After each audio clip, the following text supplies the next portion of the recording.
The nations that lived in this world 500,000 years ago used to keep their treasure in their homes. Or at most, they used to bury it under the ground in different places around their homes. And only they knew about those places. Today we will talk about such treasures, which are thousands of years old but people got them by mistake in today's time. So let's know who are those lucky people and how did they get this treasure. Number 1. A film was being shot in the city of Gotland, Sweden. During the shooting, the actor accidentally found a very old treasure.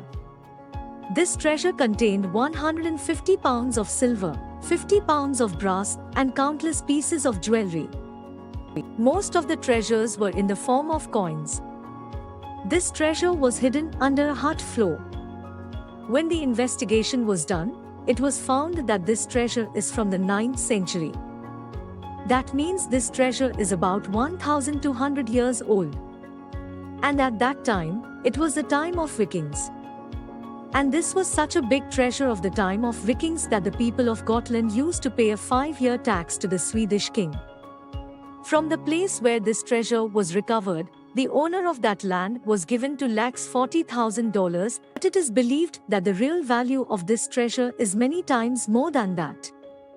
Number 2. This is Nick Mead, who is a tank collector. In America, his company makes people ride different military vehicles and fulfills their desires. For this reason, Nick often buys old tanks and refurbishes them. In 2017, he bought an old tank for $40,000. But what did Nick know that this tank could change his life?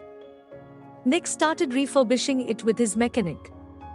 When it was the turn of the fuel tank, he had to remove the old fuel tank of the tank, repair it, and fit it again. But surprisingly, gold bricks were made from it. 5 gold bricks, and that too pure gold. The price of this gold was $12 million at that time. It is being imagined that this gold bar was found by soldiers in Iraq during the war from a house that was put in the fuel tank to keep it safe. But whoever put it, he too may have been killed.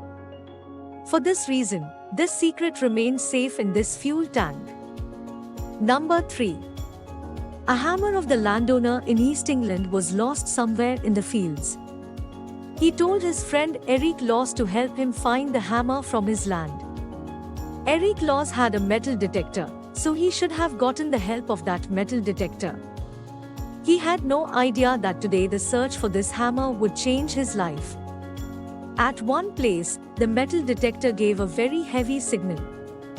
When the excavation was done there, a treasure-filled box was found from there, which contained 14,780 gold coins, silver coins, and 200 jewelry items. Eric Laws and the landowner gave this news to the government of England. When the archaeologists came, they recovered more 60 pounds of gold coins from there, whose total cost was more than $50 million. Government of England gave Eric Laws a reward of $2.3 million, which Eric shared with his friend.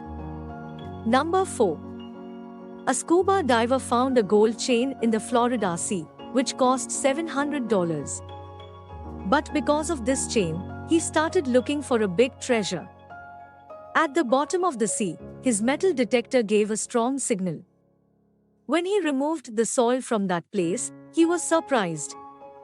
There were 50 pure gold coins stuck in the soil, whose value was $10 million. Gold coins were at least 200 years old. People believe that many ships have sunk in this sea due to the storm. Perhaps these gold coins were also present in a similar ship that was sunk in the sea by an accident. Number 5. Jamie Oliver is the world's famous chef. He wanted to open a new restaurant in Manchester, for which he bought an old building. When he started doing renovation work in that building, the workers from there got $1.7 million from a wall, gold, silver, and cash. Now, where did this treasure come from inside the wall? This is also an interesting story. It happened that there used to be a bank in this building at some time, whose name was Midland Bank. There was a secure vault in this bank where people kept their valuables. But then it happened that in 1989, Midland Bank started going into loss, and HSBC Bank bought Midland Bank. Now all the assets of Midland Bank had been of HSBC Bank, which also included this building. But in 1992, HSBC had to close this branch of its own. So they informed all the customers to empty their safe deposit boxes. Almost all the people emptied their safes, but a few people could not come. Maybe they had passed away. So the bank decided to break their safe boxes. Many safe boxes were broken and valuable things were taken out of them. But there were a few boxes that could have damaged the building. The National Heritage Center did not allow them to do this. For this reason, HSBC Bank left a few boxes and emptied this building. And 20 years later, during the renovation of Jamie Oliver's restaurant, that treasure was finally recovered. But this treasure was returned to HSBC Bank.